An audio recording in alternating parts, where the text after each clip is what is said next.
भाइयों राम राम। आखिर हम इंसान अपने गलतियों से सीख लेना कब सीखेंगे? मैं ये बात क्यों कह रहा हूँ, इसको जानने के लिए आप मेरे वीडियो को पूरा देखिएगा, अंत तक देखिएगा। अब वीडियो को शेयर सिर्फ इसलिए कीजिएगा ताकि इसका संदेश जो बहुत ही महत्वपूर्ण है वो ज़्यादा से ज़्यादा लोगों तक पहुँचाया जा सके। देखिए, अभी ज़्यादा समय नहीं बीता जब मानवीय गलतियों की वजह से कोरोना जैसी महामारी ने पूरे विश्व को अपने चपेटे में ले लिया था।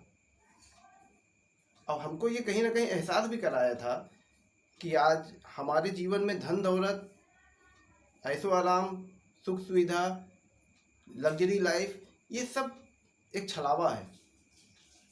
असल में हमारे जीवन के लिए ये आधार कभी थे ही नहीं। और शायद इसीलिए ये सारी चीज़ें होने के बावजूद भी हम मानव प्रकृति से मुंह छुपा के अपने अपने घरों में दुबक गए थे। ऐसे में काम क्या आया?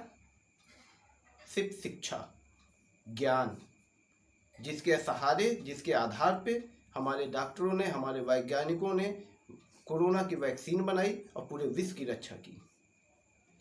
लेकिन हम इंसान तो ऐसी चीज़ों को भूल जाने के आदी हैं, फिर भूल गए और अपने दिखावटी जीवन के लिए, अपने ऐशो आराम के लिए, अपने ज़रूरतों के लिए लगातार प्रकृति का दोहन करते आ रहे हैं। कभी विकास के नाम पे, कभी विस्तार के नाम पे पेड़ों को काटते, पहाड़ों को तोड़ते, नदियों को संग्रह करते आ रहे हैं। अब ऐसे में अगर प्रकृति अपने आप को संजोए रखने के लिए थोड़ी सी उग्र हो जाती है तो नतीजा क्या होता है? कहीं बादल फट रहे हैं, कहीं पहाड़ भूस्खलन हो रहा है, कहीं बाढ़, कहीं भूकंप, चारों तरफ से त्राही त्राही, लाखों करोड़ों की संपत्तियां बह जा रही हैं, हजारों की जानें चली जा रही हैं। लेकिन हम इतने में भी चेत जाएं तो क्या बात है।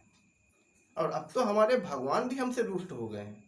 हाँ, रुष्ट ही तो है, तभी तो केदारनाथ धाम बंद, बद्रीनाथ धाम बंद, अमरनाथ यात्रा स्थगित, माता वैष्णो धाम बंद, मणिमहेश यात्रा बंद, ऋषिकेश के घाट बंद। और ऐसे तमाम हमारे धार्मिक स्थान हैं जो या तो यात्रा बंद कर दी गई है या तो मंदिर बंद कर दिए गए हैं। और ये वो स्थान है, वो पवित्र स्थान है जहाँ पे हमारे देवी देवताएं साक्षात विराजमान हैं। आप लोगों ने सोचा है कि ऐसा क्यों हो रहा है?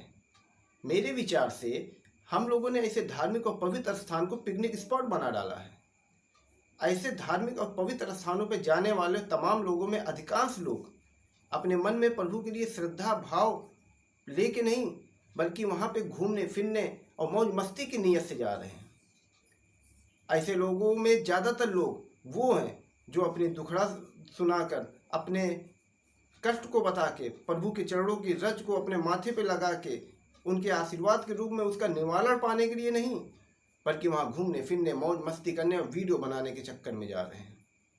इसीलिए हमें मौज मस्ती करने के लिए, घूमने फिरने के लिए, लग्जरी लाइफ के लिए एक लग्जरी होटल चाहिए, अच्छी सड़कें चाहिए, हमारी व्यवस्थाएं अच्छी चाहिए। अब ऐसे में सरकार को मजबूरन प्रकृति के साथ खिलवाड़ करना पड़ता है। पेड़ों को काट कर, पहाड़ों को तोड़कर हमारे लिए व्यवस्थाएं देनी पड़ती हैं। और मैं अपने सरकार से भी प्रार्थना करता हूँ कि आप हमारी सुविधा के लिए, हमारे ऐशो आराम के लिए, अच्छे होटल के लिए, अच्छी सड़कों के लिए, हमारे यात्रा को सरल, सुगम और सुरक्षित बनाने के लिए पेड़ों को और पहाड़ों को तोड़ना काटना बंद कीजिए।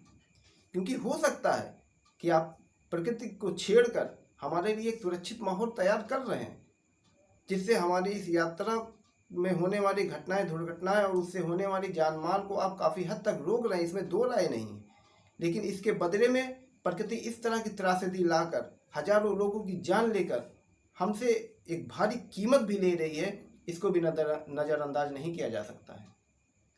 और इसलिए मैं ये कहना चाहता हूँ कि अभी भी समय है, हम सबको चेत जाना चाहिए। वरना अभी ये जो त्रासदी देख रहे हैं ये ट्रेलर है। अगर कहीं भविष्य में प्रकृति ने या हमारे भगवान ने पूरी पिक्चर रिलीज कर दी ना, तो इस पूरे ब्रह्मांड में हमारी धरती, जो एक रेगिस्तान में एक कण के लाखवां हिस्सा के बराबर भी नहीं दिखती है, उसे ढूंढते रह जाएंगे। और समय से पहले प्रलय लाने की पूरी जिम्मेदारी सिर्फ और सिर्फ हम इंसानों की होगी। इसलिए मैं आशा करता हूँ कि मेरे इस वीडियो को अन्यथा ना लेकर मेरी भावनाओं को आप लोग समझेंगे, इस संदेश को समझेंगे। राम राम।